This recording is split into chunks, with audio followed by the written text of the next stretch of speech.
Welcome back to the Cities in Charlotte. You're all staying safe and well, and this is the history of Manchester City since 1880. Yes, this is the modern day version. We're looking at season 2024-2025. Yes, we're up to March. We've done part one, so check back over to July and August 24 as well. So all these are a summary of the season, of course. And I think in the old versions, old change, we're up to about the mid-70s in the history of Manchester City. So I've got a lot of work to do, a lot of catching up, but we keep threatening to sell players, so it gives me more work to do doing little summaries for players we're getting rid of. But anyway, that's another problem, isn't it? That's my problem, not yours. Right, March 2025. In part one, City booked a quarter-final FA Cup matchup away at Bournemouth, but Champions League qualification is made a little bit tougher as Forest nicked a victory at the City ground to further their points lead over the Blues. Yes, so as I'm recording this, they're sort of getting over the hill, but not particularly far away. But anyway, we'll talk about that. So we're going to have a look at the 15th of March 2025. We had a home game against Brighton, which we hoped to get the 3 points. Sadly, it ended City 2, Brighton 2, match day 29. It's a 3 p.m. kickoff. Headlines for this one: Europe, I said, question mark. Well, we may get to Brighton again. Pep's 11, 4 changes to Forest. Edison had a stomach problem for this, which in my last report I did say was a bit of a letdown against Forest, but the stomach problem might have impeded him a little, but we don't quite know. Anyway, Ortega, Lewis, Kusanov, Diaz, Gvardiol, Nico, Gundo, Savinho, Marmoush, Doku and Haaland. On the bench, Carson, Kovacic, Grealish, De Bruyne, Bernardo, Rice, Nunez, Foden and McAtee. Brighton, just one change to last time out.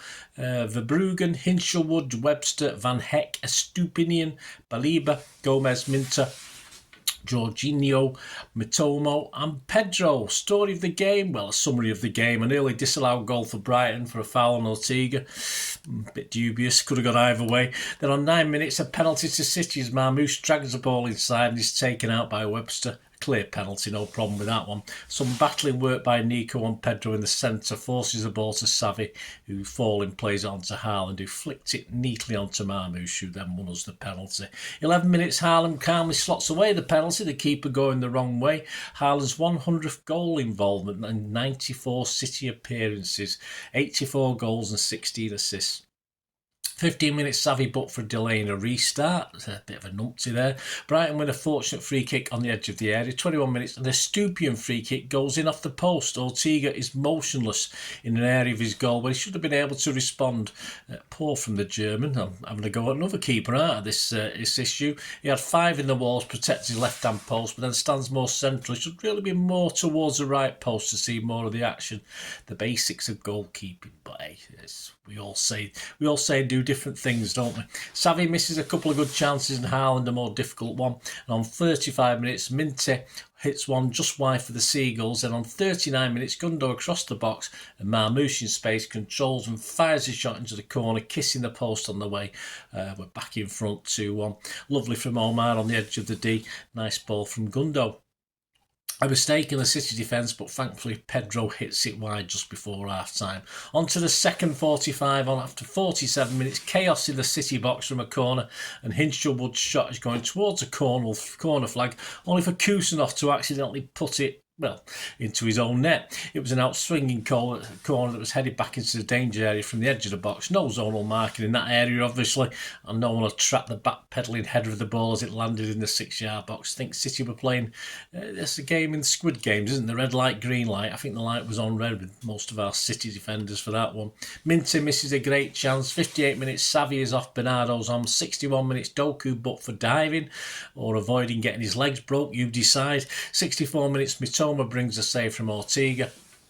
76 minutes, Foden for Bernardo. Nope, he's not been that bad for 18 minutes. He just limped off down the touchline. 79 minutes from a Gundo corner. Nico races in and rises at the back post, heads against the foot of the post. He should have perhaps scored that one. Great run, shame about the result. Isherwood and Belebet go close for Brighton. 86 minutes, KDB on for Marmoush with time running out. 90 minutes, a KDB free kick hits the back of Gundo and squirms just wide.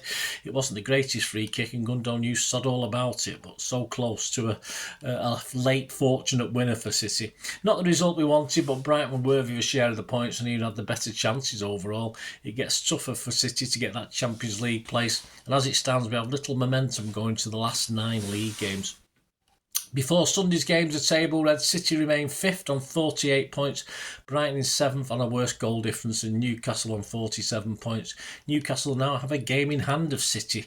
Importantly, a win for Chelsea over Arsenal will open a gap to 4th place, and a Forest win takes them 6 points clear up in 3rd, and it does come to pass, that one. Stats: City and Brighton. Shots 11 for City, 3 on target, 15 for Brighton, 3 on target. Possession we had 61%. 490 passes there, 322. At 83% pass accuracy, it's dropping all the time, but it gets even worse than that. 74 for Brighton. Fouls 10 each. Yellows 2 for us, 5 for them. Man of the match, Marmoush. Some headlines: the Mirrors, Simon Mullock. City were there for the taking. Bloom just needs Paneras up front. That's something to do with the Cheltenham Gold Cup. Something to do with that one. That one, I had no idea. And now, probably a few months later, we'd have less idea. Express David McDonnell. Place in Europe elite in doubt as City keeps slipping. Xavi, Marmoush, Doku and Haaland all rated a 7. The Mirror and the Star pull out. David McDonnell said, now Euro on the ropes, Pep. Lukewarm draw has Guardiola struggling to make Champions League. Our local paper, the Manchester Evening News back page, City left in a flap because of the seagulls. Inside, I had to explain. Simon Bukowski, mistakes are costing City dear as top 4 sliding out of view. Guardiola sees red over Doku's yellow for diving. Joe Break, under pressure, Blues boss suggests side is feeling the heat. 16th of March, strong rumours that during the international break, City would hear their fate on the 115 charges, but as it turned out, nothing would be forthcoming on that one either. 27th of March, despite problems with the 8 ticket selling agency City sell-through, with away fans, tourists, all in City ends causing trouble, City announced a 9th, yes, via GoGo, probably one of the worst, with City reps refusing to meet City Matters members about ticketing problems. This just adds more fuel to the fire, and groups like the 1894 group plan certain boycotts to hopefully make the club realise they are losing loyal fans with their current stance on ticketing. On to the 30th of March, with the draw already taken place, the winner of the FA Cup quarter-final would meet Nottingham Forest in the semi-final. The other semi-final is Palace versus Aston Villa. So that takes us to the game, and it ended, fortunately for us, Bournemouth 1, City 2 on the 30th of March, a 4:30pm kickoff. I did predict 2-1, so I got that spot on. Headlines, quotes, Wembley again, ole ole. Pep's 11, 6 changes to the Brighton game. I got 7, it was alright. Edders, Gvardiol, question marks on those 2, O'Reilly, Marmoush, you name it. Anyway, the teams, Bournemouth's was Arrizabalaga, or Kepa, for another, easier to say. Cook, Zabanyi, Senise, Sola, Christie, Adams, Brooks, Clivert, Semenyo and Evan Nilsson. City's lineup, Ederson, Nunes, Kusanov, Diaz, Gvardiol, Gundo, Kovacic, Silva, Foden, De Bruyne and Haaland. Subs, Ortega, Lewis, Rice, Heiss, Gonzalez, O'Reilly, McAtee, Marmoush, Grealish and Doku. An early headed pass as the game started, missed wide of the post by Erling. I don't know why he missed that. He should have got on target. 12 minutes from an attacking throw by Nunes. Erling chest back to Silva, who chips a ball into Tyler Adams' arm. He was trying to withdraw it, but it was not in a normal position and a rock-solid penalty. Haaland appeared to lack a little bit of conviction with his run-up and whips the ball to his right, and Kepa's there to grab it at the second attempt. Poor again from Erling. Has to be poor. Kepa can't usually catch a cold, or they might save a spot kick.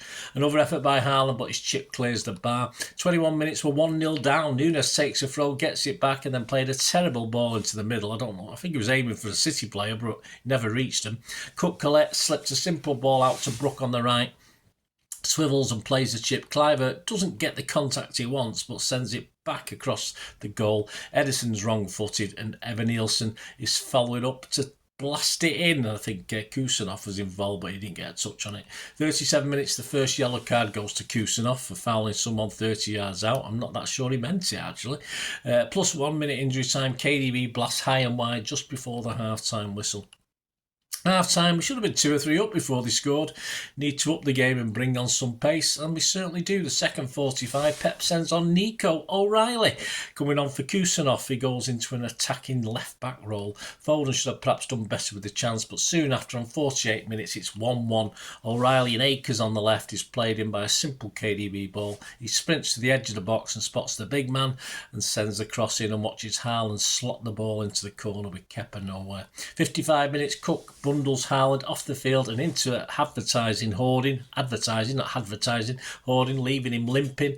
And on 61 minutes, Haaland is off to be replaced by Omar Mamouche. It wouldn't be good news on Erling. 63 minutes, it's 2-1 for City. O'Reilly regains it, plays a nice little flick to Marmouche, who nutmegged the defender and slotted it into the corner. Kepa should have done a little bit better, appeared a little slow to react as the ball came through a defender's legs, but Marmouche did take it quite quickly. Pep picks up a yellow card for ironic applause and a touchline ban for the next home game against Leicester. 69 minutes, Jack Grealish is on for Phil Foden. 82 minutes, after a good jinking turning run by Grealish, Gundo strikes a shot from the edge of the D that strikes the post. Gundo and Kovacic bow out to be replaced by Gonzalez and McAtee.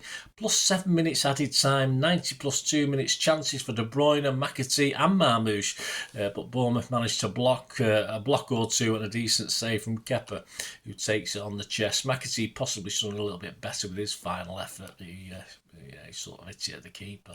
90 plus 5 minutes, McAtee gets a yellow card as City control and allow the game to fizzle out. To sum up, interesting in The Guardian, strange but true. This is City's first away win against a team in the top half of the Premier League since the opening weekend when we won 2-0 at Chelsea. I thought it was a deserved win for us. Bournemouth lacked depth to change the game when things went stale. Fortunately, Pep had 1 or 2 new young things to throw into the mix to win the battle. The stats: Bournemouth shots 5, 2 on target. City 17 shots, 7 on target. 64% possession for us. 291 passes for them, 517 for us. Our pass accuracy again was again low, 81%, a good 10% down. It's a trend at the moment with our passing. Their accuracy was only 68%. Fouls 14 from them, 12 from us, 3 yellows each. Man of the match, definitely, even though he only played one half, was O'Reilly. Some headlines: The Guardian back page, David Heitner, 7th heaven. Guardiola delighted by another cup semi-final. The Guardian inside David Heitner, Haaland and Marmouche turned tide to crush Cherry's dream. Ben Fisher, Guardiola masterstroke makes a difference as O'Reilly's endless energy flips the tie around. iSport back page, O'Reilly saves Pep's day inside John West. Pep's changes keep City semi-attached as Bournemouth run out of steam. Daily Mail, Oliver Holt, with Pep kicking every ball, City scratched around in the embers of their old glories and found a spark. Certainly did. Daily Mirror back page, Mike Walters, bang wallop kid, Nico lifts City and Pep says we need our heart. Inside John Cross, rescued in Nico time. O'Reilly rated an 8 with John. How the Cherries survived to be pipped by Pep. That was a good title. Daily Express back page, Mike Walters, heart and soul. City show Pep what has been missing this term as they find passion. Inside John Cross, City's changed for better. Replacements, turn game and maybe team season. He gave O'Reilly an 8. He's done that before. Local rag, the Manchester Evening News back page, blimey O'Reilly, Nico is cup star. Inside Simon Pukowski, Academy star arrives in Nico time to save time. O'Reilly scored a 9 with Simon. Tyrone Marshall, Pep Holt's victory is signed. Heart and soul is returning. We'll see. Erling hobbles out of the vitality of the medical, one of those big medical boots, and on crutches, and the news will be bad. Join me next month for City try to get to another FA Cup final and travel to Old Trafford as well to try and get revenge on the earlier season pathetic Etihad reversal, of course. And as I said, not great news on Erling either. So join me next month, guys. Let us know your thoughts. Let us know your memories, guys. It'd be great to have them. Let them just tell me in the comments. That'd be great to hear from you. And of course, if you do like what I try and do on this channel, I don't do as many live shows. I might be doing 1 or 2 in the future. But if you want to help support the channel in any way, all I ever ask is you keep watching and listening. Hope you enjoyed the feature, and yeah, if you can support me through the subscription, if you can subscribe, guys, that'd be wonderful if you've not already done so. We do actually have memberships at the moment, just 99p a month, so you get access to all my City stuff, including all the history vlogs, dozens and dozens not been published yet that you get immediate access to, and every time I do a edit and do a vlog, you get immediate access to it as well. So you can have a copy of scripts as well if you want any hard copy of the sort of things I do on matches and teams and managers and players, etc. So if you can join the membership, that'd be wonderful. We do fine.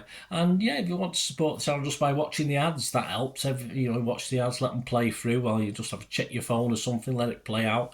And of course, if you follow any of the links, that always works as well. You follow a link to one of the ads and you fancy something. I've done it myself. I've followed a link and actually purchased something from another organisation. But it can happen. It can happen. Not all ads are stuff you're not interested in.